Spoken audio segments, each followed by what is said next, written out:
नमस्कार विद्यार्थी मित्रों, आमचे YouTube channel science and education corridor यामध्ये आपले सर्वांचे स्वागत। बीएड CET 2025 या अनुषंगाने आपण मॉक टेस्ट जी आपली CET सेलने प्रसिद्ध केली आहे ती कशी सॉल्व करायची हे आपण पाहूया। तत्पूर्वी आपण जर आमच्या चॅनलवरती नवीन असाल तर कृपया चॅनलला सबस्क्राइब करा, तसेच बेल आयकॉन बटन प्रेस करून ठेवा जेणेकरून आपल्याला सर्व व्हिडिओच्या अपडेट्स वेळेत मिळत राहतील। विद्यार्थी मित्रों, आपल्या CET सेलच्या वेबसाईटवरती आपल्याला एक नवीन अपडेट आलेली पाहायला मिळते, ती म्हणजेच 20/3/2025 रोजी आपल्याला मॉक टेस्टच्या लिंक आपल्या CET सेलने दिल्या आहेत। Course wise mock test link for candidates academic year 2025-26 आपल्याला पाहायला मिळते आणि ते डाउनलोड म्हणून आपल्याला एक टॅब पाहायला मिळते। त्याला आपण क्लिक करताच एका पेजवरती जातो आणि ती टेस्टची जी टॅब आहे ती ओपन झालेली पाहायला मिळते। तर कोर्स वाईज आपल्यासमोर डाटा येतो आणि त्या डाटामध्ये आपण पाहू शकता महा बीएड CET जी की 3 नंबरला आहे, त्यामध्ये general BEd CET, special BEd CET आणि ELCT बीएड CET आपल्याला खाली पाहायला मिळते। म्हणजेच जनरल बीएड CET व स्पेशल बीएड CET वाल्यांना ह्या वरच्या टॅबला क्लिक करायचं आहे, तर ELCT बीएड CET वाल्यांना ह्या खालच्या टॅबला क्लिक करायचं आहे। तर आपण आता जनरल बीएड CET व स्पेशलसाठी त्या टॅबला क्लिक करूया। ह्या टॅबला क्लिक करताच विद्यार्थी मित्रों, परीक्षेच्या दिवशी जसं आपल्याला लॉगर यूजर ID आणि पासवर्ड टाकण्याची जशी टॅब मिळणार आहेत, सेम टॅब आपल्याला इथं अवेलेबल आहेत। इथे आपल्याला मॉक असं त्यांनी ऑलरेडी टाईप करून दिलेलं आहे, म्हणजे यूजर नेम आपलं इथं मॉक आहे कारण ही मॉक टेस्ट आहे आणि पासवर्डसुद्धा त्यांनी ऑलरेडी दिलेला आहे। आपल्याला करायचं आहे फक्त लॉग इन। तर परीक्षेच्या दिवशी आपल्याला यूजर नेम जे आहे तर तो आपला रोल नंबर वापरायचा आहे आणि पासवर्ड जो आहे ते आपली बर्थ डेट म्हणजे जन्मतारीख वापरायची आहे। जर तुमची जन्मतारीख 1 जानेवारी असेल तर तुम्हाला 0101 असं लिहायचं आहे आणि वर्ष जर 1994 असेल तर तुम्हाला 01/01/1994 असं तुम्हाला तिथं टाईप करायचं आहे। ही बाब आपण लक्षात घ्या। तर आपण इथं लॉग इन करूया। आता लॉग इनला आपण क्लिक केलं आहे। लॉग इनला क्लिक करताच आपल्याला परीक्षेतसुद्धा अशा प्रकारचं पाहायला मिळणार आहे। सूचना देताना तुम्हाला सर्व इन्व्हिजिलेटर्स अशा सूचना तुम्हाला देतील। त्यामध्ये आपल्याला एक्झाम सेंटरचं नाव तिथं असणार आहे, त्यानंतर रजिस्ट्रेशन नंबर जो आपला आहे तो आपल्या हॉल तिकीटवरचा रजिस्ट्रेशन नंबर तुम्हाला इथं पाहायला मिळेल। तुम्हाला इथं तुमचं पूर्ण नाव पाहायला मिळेल। एक्झाम ड्युरेशन आपल्याला ऑलरेडी माहीत आहे 90 मिनिटाचा।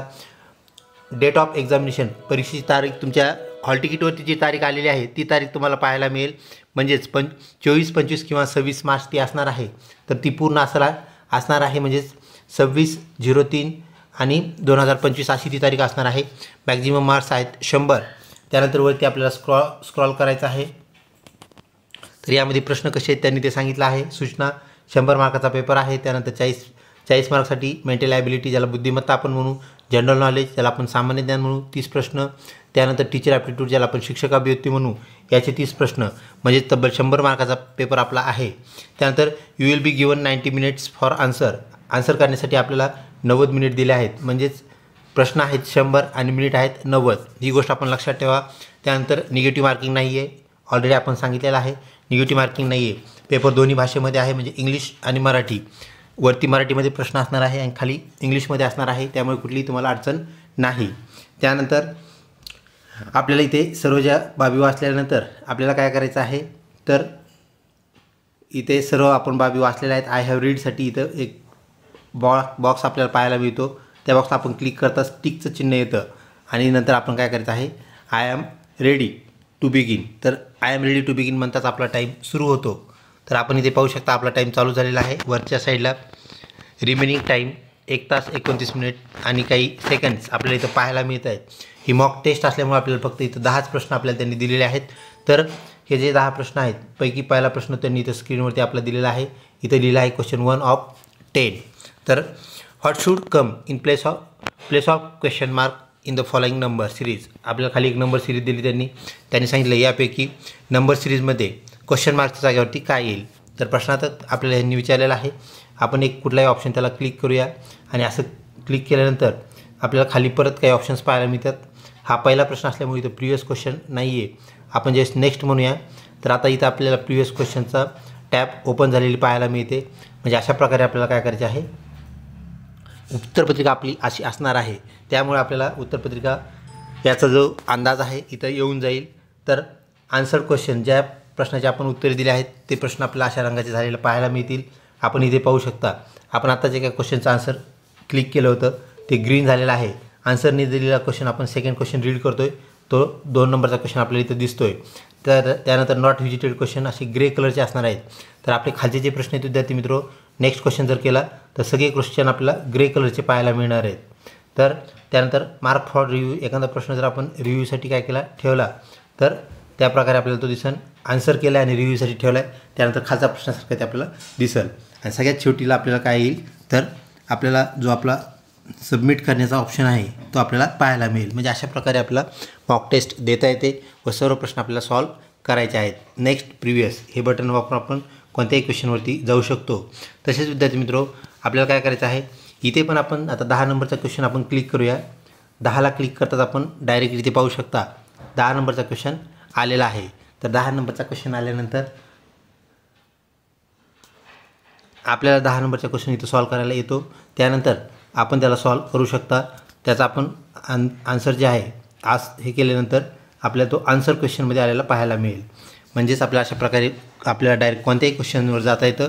तिथे आपला बार जो आहे तो 100 प्रश्नांचा असेल. इथं त्यांनी नमुना दाखल फक्त 10च दिलेत, तर 100 प्रश्न इथे असतील. आपल्याला माहीत पाहिजे की 40पर्यंतचे जे क्वेश्चन आहेत, म्हणजे 35 नंबरचा क्वेश्चन हा कोणता असेल तर तो पहिल्या घटकातला असेल. त्यानंतर 48 नंबरचा क्वेश्चन कोणत्या घटकातला असेल तर सामान्य ज्ञान म्हणजे दुसऱ्या घटकातला. आणि त्यानंतर 76 नंबरचा क्वेश्चन कोणत्या घटकातला असेल तर आपल्याला माहीत आहे 71 ते 100 हे जे प्रश्न आहेत ते कुठल्या घटकामधले आहेत तर ते आहेत आपल्या तिसऱ्या घटकामधले शिक्षक अभिव्यक्ती या घटकातले. म्हणजेच प्रश्न क्रमांक 1 ते 40 बुद्धिमत्ता, प्रश्न क्रमांक 41 ते 70 हे सामान्य ज्ञान व प्रश्न क्रमांक 71 ते 100 हे शिक्षक अभिव्यक्ती. ही गोष्ट आपण लक्षात ठेवावी व त्याप्रमाणे क्वेश्चनवरती स्प्लिट व्हावे किंवा प्रिव्हियस पेज आणि बॅक पेज किंवा क्वेश्चन आपण त्याला म्हणूया नेक्स्ट क्वेश्चन असं म्हणूया, ते आपण करू शकाल. या प्रकारे आपल्याला कुठलीही अडचण येणार नाही. सर्वांनी ही मॉक टेस्ट सोडवावी. मॉक टेस्ट सोडल्यानंतर नक्कीच आपल्यामध्ये कॉन्फिडन्स येईल. आपल्याला स्क्रॉल कसं करायचं ह्या सगळ्या गोष्टी माहीत होतील, हे आपण जाणून घ्या. तसेच विद्यार्थी मित्रो, आपला पेपर जर पहिल्या दिवशी असेल, पहिल्या सेशनमध्ये म्हणजेच 24 तारखेला सकाळी 9 वाजता जर आपला पेपर असेल तर कृपया आम्हाला आपण पेपरवरून आल्यानंतर जे आपले प्रश्न लक्षात राहिलेले आहेत, जनरल नॉलेजचे असतील, कुठलेही असतील, शिक्षक अभिव्यक्ती असतील किंवा पहिल्या घटकातले प्रश्न असतील, ते नक्कीच आम्हाला पाठवा, जेणेकरून इतर विद्यार्थ्यांनाही त्याचा नक्कीच फायदा होईल. लवकरच भेटूया पुढच्या महत्त्वपूर्ण व्हिडिओमध्ये. चॅनलला लिंक राहा. आपला प्रतिसाद असाच राहू द्या. धन्यवाद.